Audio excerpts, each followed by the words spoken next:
Hello அஸ்ஸலாமு அலைக்கும் friends. Shahana cooking சேனல்லேருந்து பேசுகிறேன். வீடியோக்குள்ளே போகிறதுக்கு முன்னால் மறக்காமல் சேனலை சப்ஸ்கிரைப் பண்ணிக்கோங்க. பக்கத்தில் இருக்கிற பெல் ஐக்கானையும் கிளிக் பண்ணிக்கோங்க. இன்றைக்கி பார்த்தீங்கன்னா பீன்ஸ் கேரட் வச்சு நம்ம ஒரு டேஸ்ட்டாகவும் ஹெல்த்தியாகவும் ஒரு பொரியல் தான் நம்ம எப்படி செய்யுதுன்னு பார்க்க போகிறோம். ரொம்ப ஈஸியாகவும் நம்ம செஞ்சிடலாம். இது அவ்வளோ டேஸ்ட்டாக இருக்கும். இப்போ இது எப்படி செய்யுதுன்னு பார்க்கலாம் வாங்க. இதுக்கு தேவையானது பார்த்திங்கன்னா பீன்ஸ் நான் ஒரு 1/4 கிலோ எடுத்திருக்கேன். Carrot 1/4 kilo. இது ரெண்டுத்தையுமே நல்லா வாஷ் பண்ணிவிட்டு இந்த மாதிரி சின்ன சின்ன பீசஸாக நல்லா கட் பண்ணிக்கோங்க. பீன்ஸ் நல்லா பிஞ்சு பீன்ஸாக எடுத்துக்கோங்க. பொரியல் ரொம்ப டேஸ்ட்டாக இருக்கும். கேரட்டையும் நல்லா தோலெல்லாம் சீவிட்டு வாஷ் பண்ணிவிட்டு இந்த மாதிரி கட் பண்ணி வச்சுக்கோங்க. ரெண்டுமே நம்ம சமமாக தான் எடுத்துருக்கோம். இந்த மாதிரி சமமாக எடுத்து பொரியல் செய்யும்போது டேஸ்ட்டு நல்லாயிருக்கும். இப்போ பார்த்தீங்கன்னா ஸ்டவ் ஆன் பண்ணி ஒரு கடாய் எடுத்து வச்சுருக்கேன். நான் அந்த கடாயில் தேவையான அளவுக்கு ஆயில் ஊற்றிக்கோங்க. அந்த ஆயில் சூடானதும் 1/2 ஸ்பூன் கடுகு, உளுந்து பார்த்திங்கன்னா வெள்ளை உளுந்து பார்த்திங்கன்னா கடுகு நல்லா பொரிஞ்சதும் நான் ஒரு ஸ்பூனுக்கு போட்டுக்கிறேன். 1 ஸ்பூன் வெள்ளை உளுந்து போட்டுக்கோங்க. அடுத்தது 1 ஸ்பூன் கடலைப்பருப்பு. இது கடுகு நல்லா பொரிஞ்சதும் இது ரெண்டுத்தையும் சேர்த்துக்கோங்க. சேர்த்து நல்லா அது ப்ரௌன் கலரில் வரணும். அந்த அளவுக்கு அதை பொரிய வச்சுக்கோங்க. ரொம்ப கருகிடாத அளவுக்கு பார்த்துக்கோங்க. பருப்பு கருகிடுச்சுன்னா பார்க்கவும் நல்லா இருக்காது, சாப்பிடவும் நல்லா இருக்காது. ஸ்டவ்வை மீடியம் ஃப்ளேமில் வச்சுக்கோங்க. அடுத்தது 2 காஞ்ச மிளகாய் சில்லி போட்டுக்கோங்க. அதுவும் நல்லா வதங்கினதும் வெங்காயம் பார்த்திங்கன்னா நான் பெரிய வெங்காயம் தான் எடுத்திருக்கேன். பெரிய வெங்காயம் 2 மீடியம் சைஸ் வெங்காயத்தை எடுத்து அந்த கெட்டி பகுதியை எடுத்துட்டு அதை நல்லா இந்த மாதிரி சின்ன சின்னதாக கட் பண்ணி சேர்த்துக்கோங்க. வெங்காயம் நல்லா இந்த மாதிரி வதக்கிக்கோங்க. நம்ம இந்த மாதிரி பொடியாக கட் பண்ணி வதக்கும்போது சீக்கிரம் வதங்கிடும். இப்போ இதுக்கு தேவையான அளவு உப்பு சேர்த்துக்கலாம். உப்பு பார்த்திங்கன்னா நான் 1 ஸ்பூன் தான் போட்டிருக்கேன். உங்களுக்கு எந்த அளவுக்கு உப்பு தேவையோ அந்த அளவுக்கு நீங்கள் பார்த்து சேர்த்துக்கோங்க.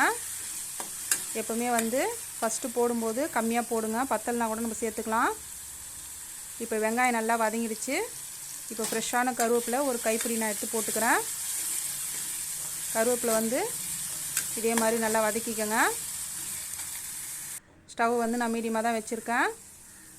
இப்போ அடுத்ததாக பார்த்திங்கன்னா நம்ம எடுத்து வச்சுருந்த 1/4 கிலோ கேரட்டை நான் போட்டுக்கிறேன். அடுத்தது 1/4 கிலோ பீன்ஸு. ரெண்டுமே நான் சமமாக தான் எடுத்திருக்கேன். இதே மாதிரி சமமாக எடுத்து பொரியல் செஞ்சு பாருங்கள். டேஸ்ட்டு சூப்பராக இருக்கும். நம்ம தனித்தனியாக பீன்ஸு தனியாக கேரட் தனியாக பொரிக்கிறதுக்கு பதிலாக இந்த மாதிரி 2 காய்களை சேர்த்து நம்ம பொரித்தோம்னா அது டேஸ்ட்டு வேறு லெவலில் இருக்கும்.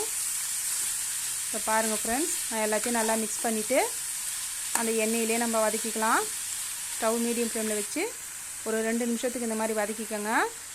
தண்ணி இப்போ எதுவும் சேர்க்காதீங்க. பாருங்கள், இந்த அளவுக்கு நம்ம 2 நிமிஷம் நல்லா மீடியமில் வச்சு நல்லா இந்த மாதிரி வதக்கிக்கலாம். பார்க்கவே எவ்வளோ கலர்ஃபுல்லாக இருக்குது பாருங்கள். பசங்களும் விரும்பி சாப்பிடுவாங்க. அடுத்ததாக இதுக்கு தேவையான அளவு மஞ்சள் தூள் பார்த்திங்கன்னா நான் ஒரு 1/2 ஸ்பூன் போட்டு சேர்த்துக்கிறேன். ரொம்ப சேர்த்துக்காதீங்க. மஞ்சள் தூள் ஒரு 1/2 ஸ்பூன் மட்டும் போட்டுக்கோங்க. அது கரெக்டாக இருக்கும். இப்போது அந்த மஞ்சள் தூளை சேர்த்து நல்லா மிக்ஸ் பண்ணி அதையும் நல்லா வதக்கிக்கோங்க. பாருங்கள், இந்த அளவுக்கு நான் வதக்கிட்டேன். இப்போது இதுக்கு தண்ணி பார்த்திங்கன்னா நான் சின்ன டம்ளரில் ஒரு 1/2 டம்ளர் தண்ணி தான் ஊற்றிருக்கேன். தண்ணி ரொம்ப சேர்க்கக்கூடாதுங்க. காய் நம்ம முழுமையாக வேக வைக்கக்கூடாது பொரியலுக்கெலாம். இந்த அளவுக்கு ஒரு 80% வெந்தால் போதும். இப்போ அந்த 1/2 டம்ளர் தண்ணியை ஊற்றிட்டு ஸ்டவ்வை மீடியமில் தான் நான் வச்சுருக்கேன். வச்சு தான் நம்ம வேக வைக்க போகிறோம். இப்போ பாருங்கள் ஃப்ரெண்ட்ஸ், நான் அந்த தண்ணியை ஊற்றிட்டேன். ஊற்றி நல்லா மிக்ஸ் பண்ணிவிட்டு ஒரு மூடி எடுத்து நம்ம ஒரு 5 நிமிஷம் மட்டும் இந்த மாதிரி மீடியமாக வச்சு நம்ம அதை வேக வச்சுக்கலாம். இப்போ இதுக்கு தேவையானது பார்த்திங்கன்னா தேங்காய் எடுத்து நான் அரைச்சிக்கிறேன். தேங்காய் ஒரு 1/4 மூடி தேங்காய் எடுத்து அது இந்த மாதிரி சின்ன சின்ன பீஸாக கட் பண்ணிவிட்டு ஜாரில் சேர்த்துக்கோங்க. 1 ஸ்பூன் சோம்பு சேர்த்துக்கோங்க. தேங்காவை சேர்த்து நம்ம பொரியல் செய்யும்போது டேஸ்ட்டு சூப்பராக இருக்கும். அதுலேயும் இந்த சோம்பு போட்டு நம்ம பொரியல் செய்யும்போது அதோடைய வாசனை அவ்வளோ நல்லாயிருக்கும், உடம்புக்கும் நல்லது. இப்போ பாருங்கள், நான் தேங்காய் ரொம்ப நைஸாக அரைக்கலை. இந்த அளவுக்கு கொறுப்பாக அரைச்சி எடுத்துகிட்டு வந்துடுங்க. காய் பார்த்திங்கன்னா இந்த அளவுக்கு நல்லா வெந்துருச்சு. ரொம்ப முழுசாக வேகக்கூடாது. இந்த அளவுக்கு தான் வேகணும். அப்போ தான் சாப்பிடும்போது நல்லாயிருக்கும் பொரியல். பாருங்கள் தண்ணி எல்லாம் நல்லா வற்றி அந்த எண்ணெயெல்லாம் பிரியுது பாருங்கள். இந்த அளவுக்கு வதக்கிங்க ஃப்ரெண்ட்ஸ். நான் வீடியோவில் சொல்கிற மாதிரியே நீங்கள் இந்த பொரியலை செஞ்சு பாருங்கள். இப்போ பாருங்கள் நான் கேரட் எடுத்து பாருங்கள் இந்த அளவுக்கு நம்மளுக்கு வெந்திருக்கு. இந்த அளவுக்கு வெந்தால் கரெக்டாக இருக்கும். இப்போ வந்து நம்ம எடுத்து வச்சுருக்கிற தேங்காவை சேர்த்துக்கலாம். தேங்காய் வந்து ரொம்ப நைஸாக தண்ணிலாம் ஊற்றக்கூடாதுங்க. தண்ணி ஊற்றாதே அரைச்சிக்கோங்க. இந்த அளவுக்கு அரைச்சி நம்ம சேர்த்துக்கலாம். இப்போ இதை நல்லா மிக்ஸ் பண்ணிக்கோங்க. தேங்காய் வந்து ரொம்ப வந்து போட்டுட்டு ரொம்ப நேரம் இருக்கக்கூடாது. சும்மா லைட்டாக ஒரு நிமிஷம் மட்டும் அந்த சூட்டில் நல்லா கிளறி விடுங்க. அந்த சோம்போட வாசனையும் தேங்காயோடைய வாசனையும் அதில் நல்லா இறங்கிடும். பொரியல் அந்த அளவுக்கு டேஸ்ட்டாக இருக்கும். ரொம்ப நேரம் தேங்காய் வச்சிட்டிங்கன்னா அந்த டேஸ்ட் மாறிடும். இப்போ பாருங்கள் 1 நிமிஷம் ஆயிடுச்சு. இந்த அளவுக்கு நம்மளுக்கு பீன்ஸ் கேரட் பொரியல் ரெடி ஆகிடுச்சு ஃப்ரெண்ட்ஸ். இப்போ வந்து நம்ம ஸ்டவ் ஆஃப் பண்ணிக்கலாம். இப்போ பாருங்கள் நான் ஆஃப் பண்ணிட்டேன். ரொம்ப ஹெல்த்தியான டேஸ்ட்டான பீன்ஸ் கேரட் பொரியல் நம்மளுக்கு சூப்பராக ரெடி ஆகிடுச்சு. இதே அளவுகளோடு நீங்களும் வீட்டில் ட்ரை பண்ணி பாருங்கள். எப்படி இருக்குன்னு கமெண்ட்டில் சொல்லுங்கள்.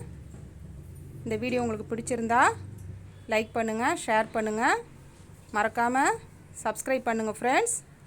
இந்த பொரியல் வந்து பார்த்திங்கன்னா காரக்குழம்பு, சாம்பார், ரசம் எல்லாத்துக்குமே மேட்சாக இருக்கும்.